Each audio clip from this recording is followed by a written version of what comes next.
The sudden passing of Senator Lindsey Graham has shocked many, leaving questions as to how it will affect the political landscape of the country and the ripple effect, if any, it could have on the state of Texas.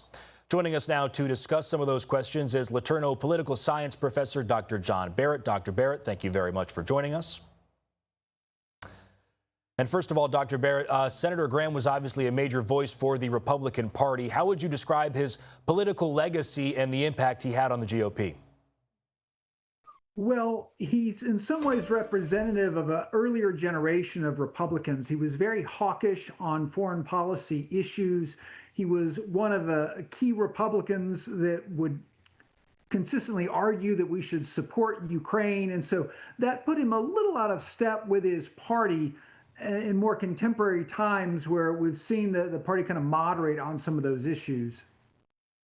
And Dr. Barrett, it was confirmed earlier today, South Carolina's mayor appointed Graham's sister to fill the void. What are your thoughts on her and the big shoes that she has to fill?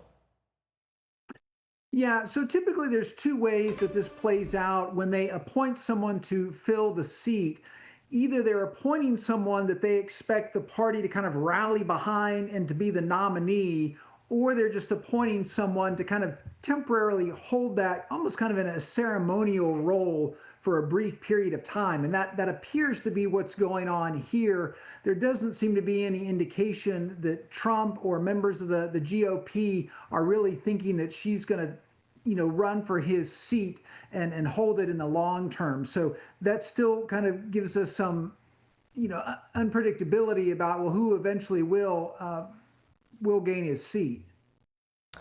And looking ahead to the elections coming up this fall, how do you see Graham's passing reshaping the political landscape in South Carolina or creating a larger battle for influence within the Republican Party? This is some unpredictability, right? If Graham was on the ticket, it would be very obvious, what's going to play out, right? South Carolina is a very Republican state. You would comfortably expect him to get reelected. But now there's this question about, well, who's the nominee going to be? They're probably going to have a very quick primary process here, but even that could get kind of short-circuited if Trump comes out and makes it very clear what his preference is. I think the party would kind of rally around that nominee. So the question then is, well, who is that nominee going to be and how well will they resonate with voters as someone that may be a relatively new face?